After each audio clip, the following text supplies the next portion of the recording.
sustrato, la enzima sigue trabajando. Salvo que pierdas algo de su forma, sí. Estos estudios parten de un poco de lo que hacían los bioquímicos previamente, y un nombre que a lo mejor estamos un poquito familiarizados, de Louis Pasteur. ¿A qué se suele hacer mención? ¿Por qué asociamos con esa persona? Una pasteurización, y más tenía que ver con los microorganismos, pero él era un bioquímico, o más que nada estudiaba muchísimo los procesos de fermentaciones. Él se sorprendió al notar que, por ejemplo, para los procesos en los que se involucraban las levaduras, si bien no se tenía toda la información en este caso en ese tiempo, de qué era lo que hacía que un producto como la malta se fermente en cerveza o en algún tipo de licor, que el pan, el leude, sí había una cierta noción de que existía algo ahí. Con los microscopios, básicamente los más básicos que se tenían en ese tiempo, se notó que había unas formas celulares que hacían esto. Entonces, se atribuye las condiciones de fermentación a la célula, dentro de la cual contamos con estas enzimas. La pregunta era: ¿qué pasa si destruye la célula? ¿La fermentación sigue pasando? Si destruye la levadura, ¿se sigue fermentando? Las enzimas Sí, las enzimas siguen funcionando. Las enzimas, siempre y cuando no tengan un regulador que inhiba la función, siguen. Siempre y cuando exista ahí sustrato, van a seguir trabajando. Entonces, por eso es que se hace necesario dentro de mi cuerpo que tenga esta serie de mecanismos, tanto pasivos como activos. Si es que no puedo regular, si es que yo no puedo detener, esas enzimas van a seguir trabajando sin detenerse. Entonces, quizás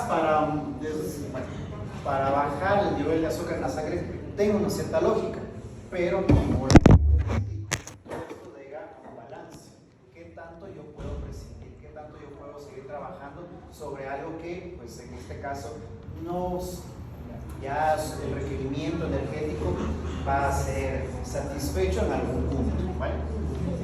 Entonces, en las distintas rutas que ya les había mencionado, toda esta interconexión que existe, básicamente me permite tener ese equilibrio dinámico, esa posibilidad de utilizar la energía generada en una célula, en un proceso, para potenciar el resto de los procesos.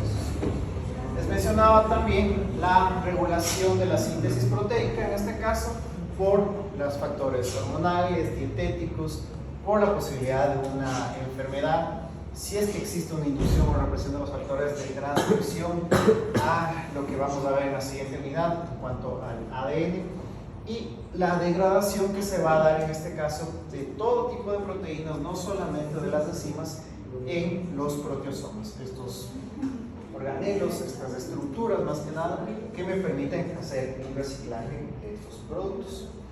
Esto ya lo hemos venido revisando, he mencionado ya bastante a lo largo del semestre, la regulación alostérica, ¿sí? Vínculo a ligandos disociables, que en este caso se conocen como efectores.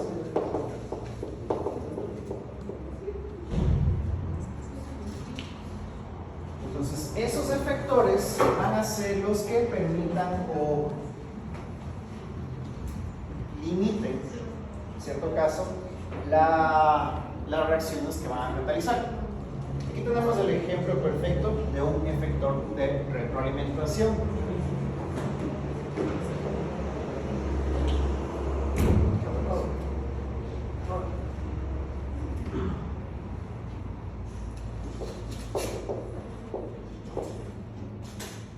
El vínculo del producto a las enzimas. ¿A qué enzima en particular? Cuando tengo estos efectores de retroalimentación, suele darse a la primera enzima que está generando el proceso. Como les mencionaba, no siempre, pero la gran mayoría de veces la primera reacción es la limitante o el factor limitante de velocidad.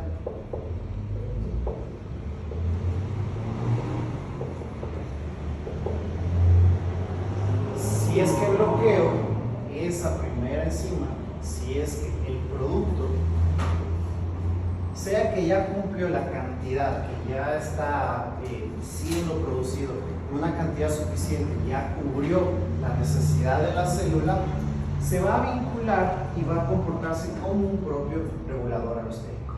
Va a disminuir la velocidad de catálisis o definitivamente la va a inhibir.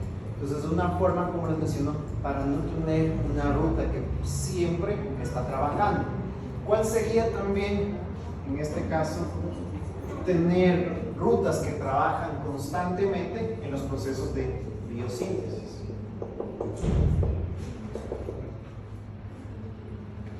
Si estoy siempre generando procesos de biosíntesis, ¿qué también estoy gastando? Y también me va a acabar el sustrato. Entonces, no voy a tener ahí reservas para generar. Y de vuelta, en todos estos procesos en los que tenemos las transaminaciones, también se me van a acabar los alfa-cetoácidos, a donde yo puedo distribuir estos componentes. Van a existir también como efectores lo que son metabolitos indicadores. En este caso, el vínculo es la enzima dentro de la misma ruta. Los metabolitos indicadores pueden vincularse a rutas externas, rutas inclusive fuera de los compartimentos. Ahora no, rutas externas. El caso que les mencionaba con el ATP. El ATP me puede regular en este caso muchas rutas que van interconectadas en este caso. Segundos mensajeros se conocen acá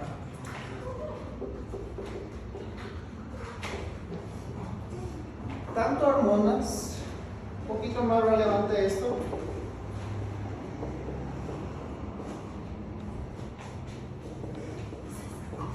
porque serían impulsos nerviosos. Recordemos entonces un poquito de cómo se genera el movimiento, la contracción de los músculos. ¿Qué tiene que pasar?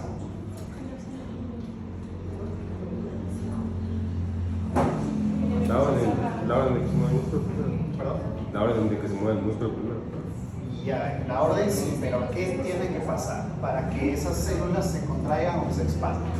Los nerviosos que tienen.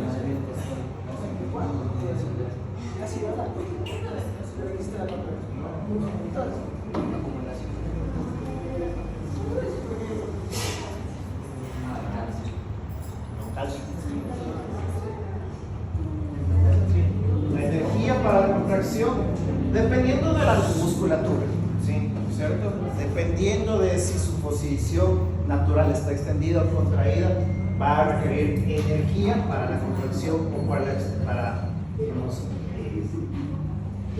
soltar ese músculo. Entonces, este balance, en este caso, participa como segundo mensajero. El impulso nervioso indica a la célula que tiene que hacer, expandirse, contraerse, pero para hacer eso requiere soltar o hacer ese intercambio iónico con los iones de calcio. Si es que yo no tengo ese intercambio, si es que yo no tengo esa distribución, no se va a dar esa contracción. Entonces, el impulso nervioso, a partir de la concentración del calcio, me va a facilitar esta distribución, esta acción a nivel del músculo.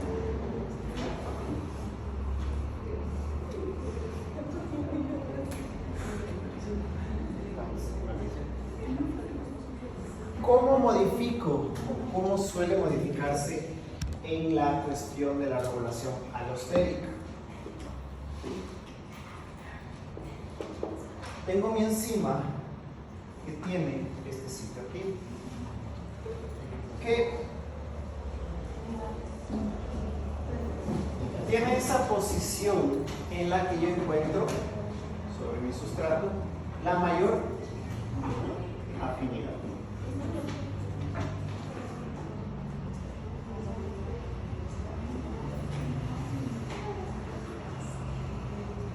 Entonces, ¿qué se tiene que dar en este caso para que la enzima se logre regular? Es una disminución de la tasa de afinidad. Una forma, como les había indicado, todavía, es modificando el sitio activo. Entonces ya no tiene ese espacio que va a dar o que no se corresponde con el sustrato. Entonces esta modificación nuevamente de forma pesa sobre la función. Entonces el momento, por ejemplo, que la serina se vincula con esa enzima, cambia la conformación y se reduce la afinidad.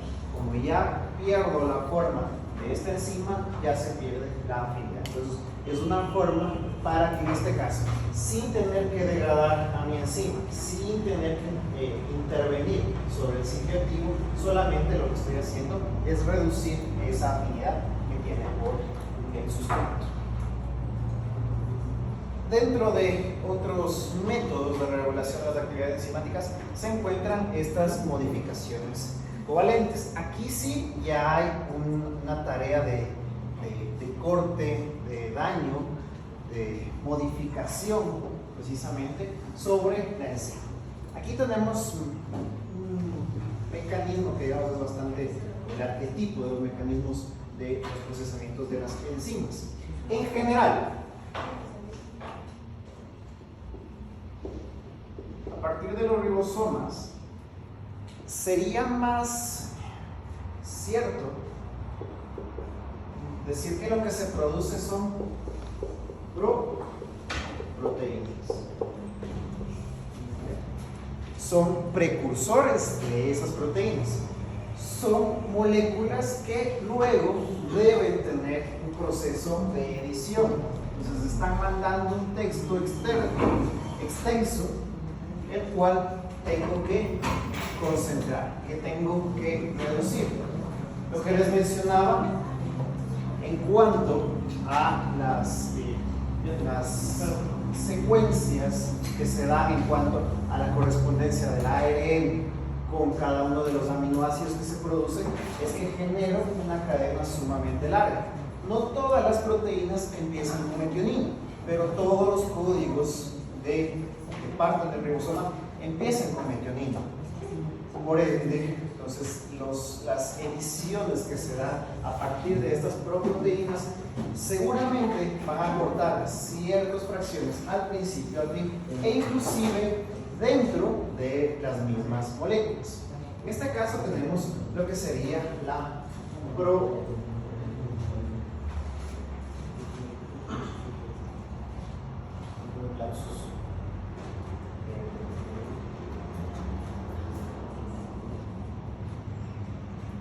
quimiotripsina.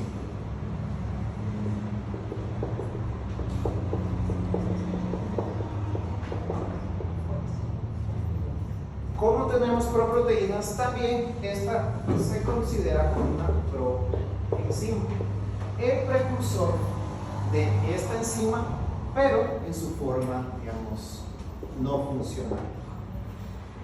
Este producto no va a hacer nada dentro del estómago, no va a generar ningún tipo de edición, no va a tener ninguna forma de interactuar con las proteínas, hasta el momento en que se hagan estos cortes, estas separaciones, y estas mismas separaciones estén vinculadas por puentes disulfuro. Si es que están enlazadas por puentes disulfuro, ¿qué aminoácidos tengo ahí? ¿Qué aminoácido? Entonces, la estructura de esa quimiotripsina depende, esta alfa-quimiotripsina depende de que sea editada, de que sea cortada, y el momento en que ya tengo esta forma, ya en este sentido puedo tener la propia enzima funcional. Algo similar se suele dar con ciertos componentes dentro de la digestión que son multifuncionales. Dependiendo del momento donde van a ser editados, cambian en este sentido. Hablando de, por ejemplo, el duodeno. En el duodeno vamos a tener este tripsinógeno. Este compuesto, digamos, precursor, es un simógeno. Una proenzima, un simógeno, básicamente son exactamente lo mismo. Entonces, el tripsinógeno es un simógeno que, al ser intervenido o tenga una acción con la enteropeptidasa, cambia a la tripsina. Y dependiendo de, si tiene una acción con el quimiotripsinógeno, me va a dar el quimiotripsina. Si es que es con la proelastasa, me va a dar elastasa. Si es con la procarboxipeptidasa, me va a dar bicarboxipeptidasa. Entonces, dependiendo qué nivel de edición, va a cambiar esta proenzima. Va a cambiar este simógeno en el producto que la célula requiere. Entonces, en este caso, a nivel del duodeno, me sirven absolutamente todas estas. Entonces, varios simógenos van a ser editados hacia su forma funcional. La característica, y es evidente también por lo que pasa aquí, es que no es reversible. Como ya hay una edición, en este caso, por acción enzimática, donde hay ciertos cortes en la estructura de esta proenzima, básicamente no puedo recuperar a partir de esta la tripsina ni el tripsinógeno. En otra unidad ya estábamos revisando esto y ya les había mencionado varias veces sobre la cuestión de la fosforilación. Entra dentro de esta definición de las modificaciones covalentes. La fosforilación, este proceso de fosforilación, lo que genera en particular es lo que en la química les había mencionado brevemente, lo que es un enlace fosfodiéster. Mezcla el grupo fosfato a través de un enlace de oxígeno con la cadena o con la molécula a la que quiero modificar la función. Dependiendo de la enzima, vamos a tener efectos en donde la vinculación de la enzima con el grupo fosfato disminuye la actividad de dicha enzima, como la carboxilasa de acetil por enzima A. Esa transferencia del grupo del carbono a esta acetilcoenzima para vincularla luego con el oxalacetato se ve inhibido. El momento en que yo retiro el grupo fosfato, la actividad se vuelve alta. Entonces, no es en definitiva una total, no se pierde totalmente la función, no es un switch de encendido ni apagado, solamente que la actividad se va a incrementar. Mismo caso con la sintasa del glucógeno, la deshidrogenasa del piruvato, y también con la reductasa de este precursor de la secuencia para la síntesis del colesterol. Si vemos estas dos, son correspondientes.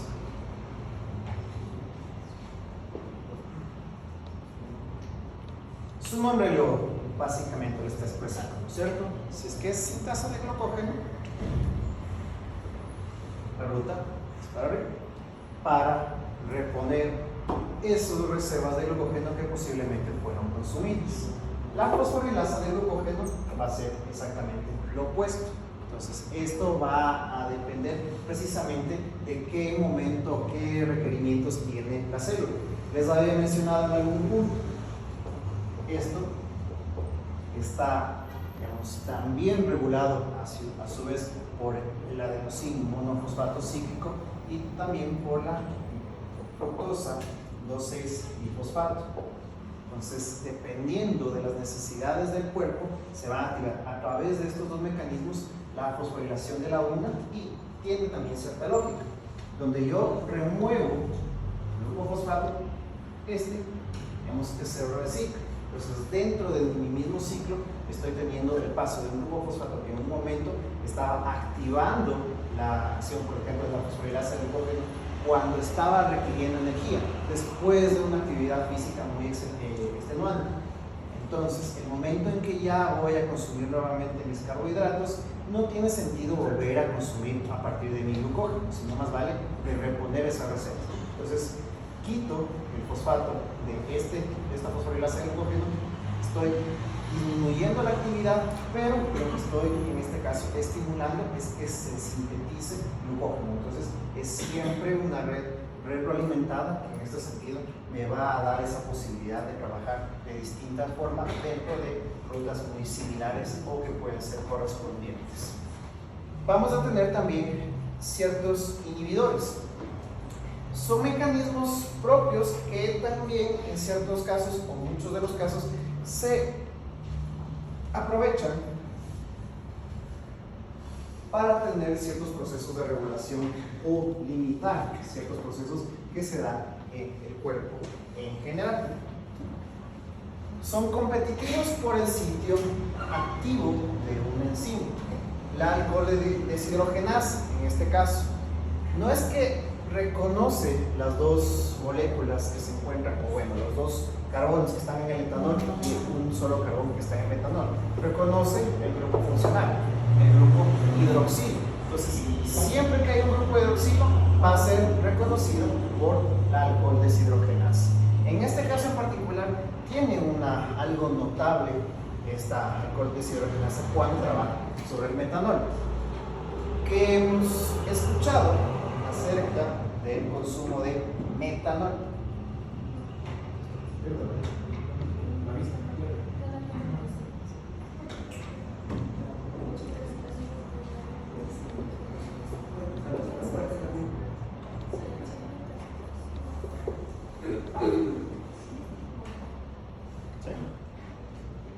Los dos efectos quizás más asociados están en ceguera y muerte. ¿Por qué alguien, sabiendo eso, tomaría voluntariamente metanol?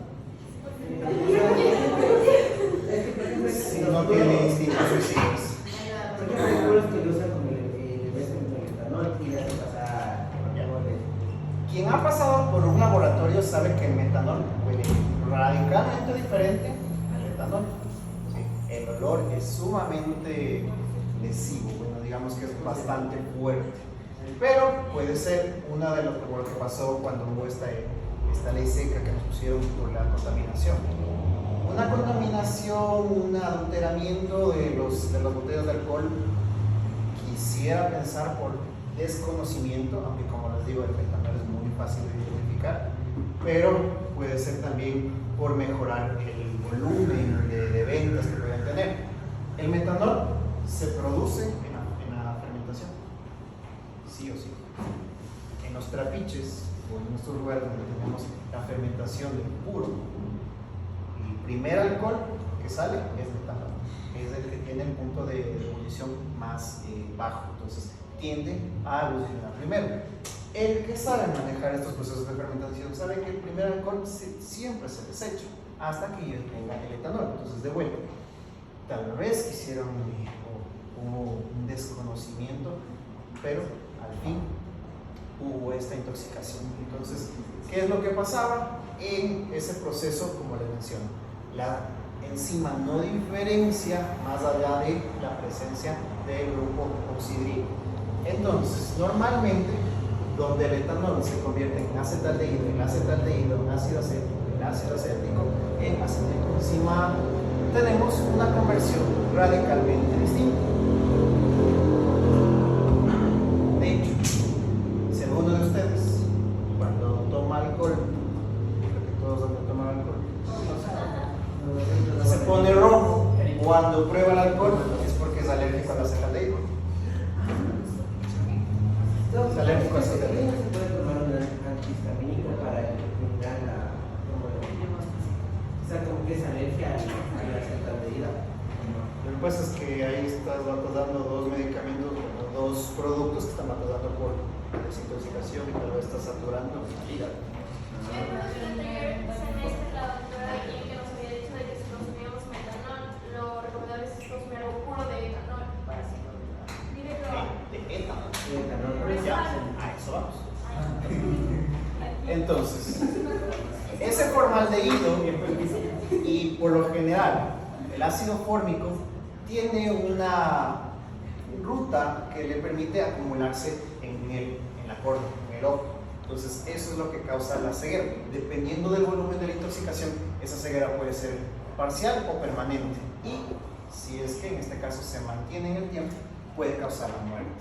Entonces, las rutas, en este caso utilizando el folato, sería la desintoxicación a producir CO2 y agua, como serían el resto de las rutas.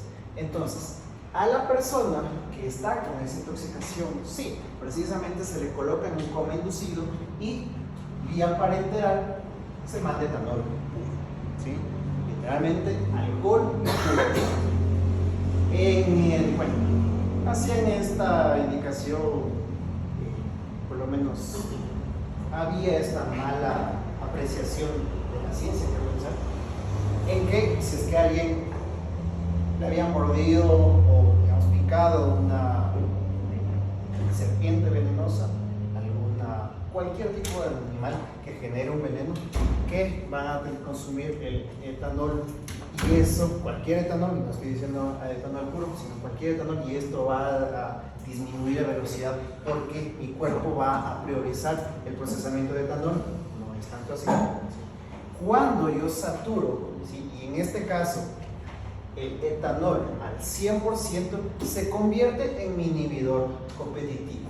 Entonces va a saturar esta ruta, va a saturar a mi alcohol deshidrogenasa y no va a tener el tiempo para procesar el metanol. El metanol entonces va a tomar una ruta alterna para ser eliminado, como el resto de los líquidos que están dentro del cuerpo. Entonces, es una forma para, en este caso, hacer uso de mecanismos que están propios dentro de mi cuerpo que me van a generar esa capacidad de desintoxicarme.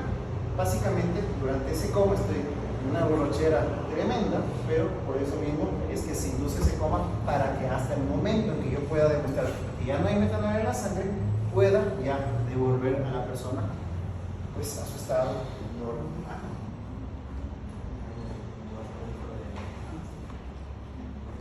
El no competitivo se vincula con el complejo enzima-sustrato. Entonces, vamos a tener enzima vinculada con el sustrato y ahí recién la vinculación del inhibidor. En este sentido, la acción que va a tener este inhibidor es incrementa la cantidad de sustrato para que se realice la reacción a la misma velocidad. Entonces es como ponerle un freno, como bajarle la dampa, como de alguna forma impedir que esa orden de catálisis se dé a la velocidad deseada. Entonces es una forma también, como les digo, de limitar este tipo de acciones. Un inhibidor mixto toma un poco del uno, toma un poco del otro. Es tanto competitivo que se puede vincular al sitio activo, es un tanto no competitivo en que se puede vincular a la enzima una vez que ya se vincula con el sustrato. Puede afectar tanto a la velocidad como a la concentración de ¿qué? La concentración de sustrato necesaria para que se dé esa reacción. Entonces, es una forma que en este caso, en particular con el inhibidor mixto, la cantidad de producto disminuye.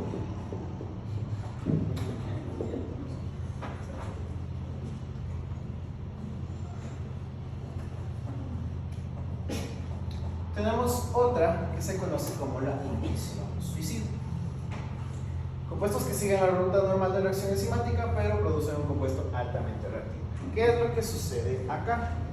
Se impide que se den ciertas reacciones. Y por eso les mencionaba que muchos de estos mecanismos ya han sido utilizados en la salud para prevenir ciertos comportamientos normales que suelen darse en este particular con ciertos parásitos.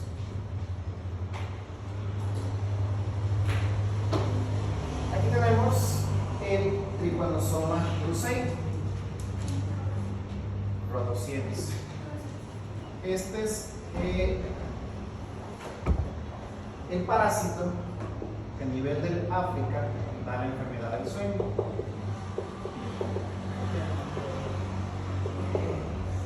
A nivel latinoamericano se conoce como enfermedad de Chagas.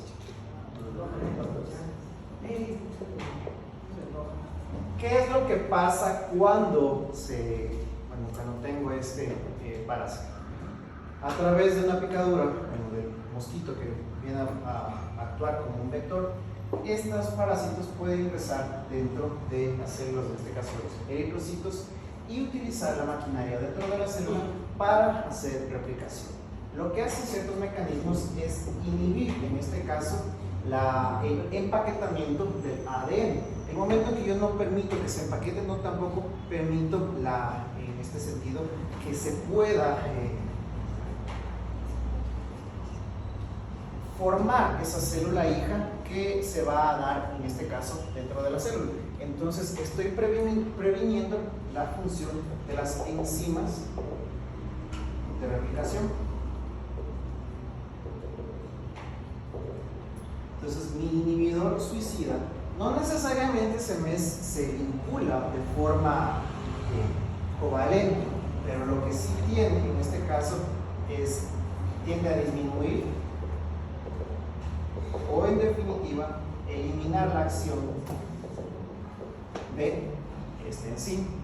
Entonces, es una forma de controlar que, si bien todas las enzimas que hemos venido revisando tienen que ver con los mecanismos de metabolismo, existen también entonces enzimas que están vinculadas, por ejemplo, para la replicación del ADN, polimerasas, sintetasas, todo esto que está relacionado con estos procesos, básicamente también son susceptibles de muchos de estos mecanismos que se pueden generar ahí.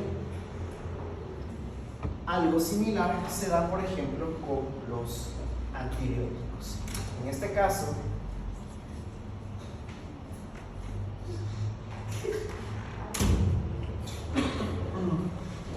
¿cuál es la falla que se ha encontrado últimamente con las penicilinas en particular?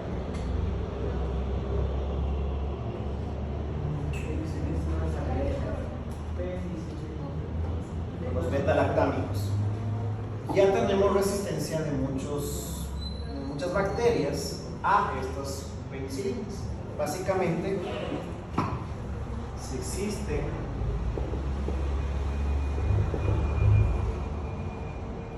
esta penicilina que me daba la protección contra muchas bacterias positivas, que bueno, ya también porque es microbiología, las bacterias también han evolucionado sistemas para inhibir precisamente estos componentes, que son las penicilinasas. Las penicilinasas lo que hacen es, como toda buena enzima, vincularse con el sustrato, en este caso es la penicilina, e inhibir su función. Entonces, aquella protección que teníamos previamente a partir de este antibiótico natural, básicamente se pierde por este mecanismo de acción. Entonces, nuevamente, inhibición suicida a partir de ¿qué? El ácido clavulante, del tazobactam, del avibactam. Son formas como elimino la acción de mi enzima y permito que el antibiótico tenga que cumpla el objetivo, en este caso, que inhiba el crecimiento de esas bacterias. Entonces, sabiendo algunos mecanismos bioquímicos naturales que se van a dar, puedo aprovechar para mantener la efectividad de ciertos mecanismos, de ciertos antibióticos que estén articulados. Lo que se da con los antirretrovirales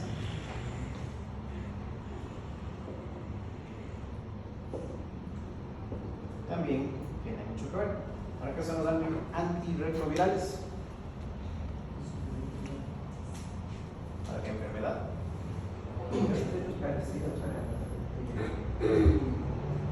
Para qué virus, para el de la inmunodeficiencia A, ¿cierto? Entonces, son retrovirus, porque básicamente algunas especies que caen dentro de estos retrovirales insertan su material genético dentro del material genético del hospedador y de esa forma se mantienen latentes aunque no son infectivos. Si hemos escuchado un poquito acerca de las infecciones de transmisión sexual, en particular de VIH-Sida, básicamente el primer año es prácticamente no se puede detectar, no hay una caída de linfocitos, entonces aparentemente no hay una infección hasta cierto tiempo después en que como que el virus despierta y hace copias de sí mismo utilizando los mecanismos propios de la célula. Entonces, ¿cómo es que entra esta célula, bueno, no sé, esta partícula viral dentro de la célula sin ser reconocida? Porque tiene una cobertura que es robada de la misma célula, de esos linfocitos, de esos CD4, donde están residiendo. Entonces, para mi sistema, básicamente es otra célula, no la detecto como agente. Entonces, esa es la brillantez, si lo podemos decir de esa forma, de este tipo de enfermedades. Entonces, dependiendo de varios mecanismos que se van a dar a lo largo del ciclo normal que tiene este virus, si es que puede inhibir. Y de hecho, cómo se da frente a esto es empleando estos inhibidores suicidas para inhibir la transcriptasa inversa, que esa secuencia puede ingresar al núcleo, que básicamente inhibidores de la integrasa para que esa fracción de ARN pasa a ADN circular ingresa dentro del núcleo y eso ya puede ser ingresado dentro del genoma de la persona. También es otro de los mecanismos a partir de antirretrovirales. Que no pueda construir, por ejemplo, la cápsida, también es un mecanismo. Y que se inhabiliten los mecanismos de ingreso de esa partícula viral. Entonces, todos son estrategias utilizando básicamente la bioquímica propia de lo que sucede dentro de la célula. Entonces, es una forma de bloquear no solamente que se integre, sino que también en este caso pueda generar más copias. Las personas que están dentro de estos o están tomando estos antirretrovirales, entonces pueden ser, si bien van a tener siempre la infección, al menos ya no se vuelven contagiosos. Entonces es una forma de tener un control. Para parejas, en este caso, que tienen esta infección, puedan tener una vida normal hasta cierto punto, en este caso. Okay. Vamos a tomar 10 minutos de receso y continuamos con ácido nucleico.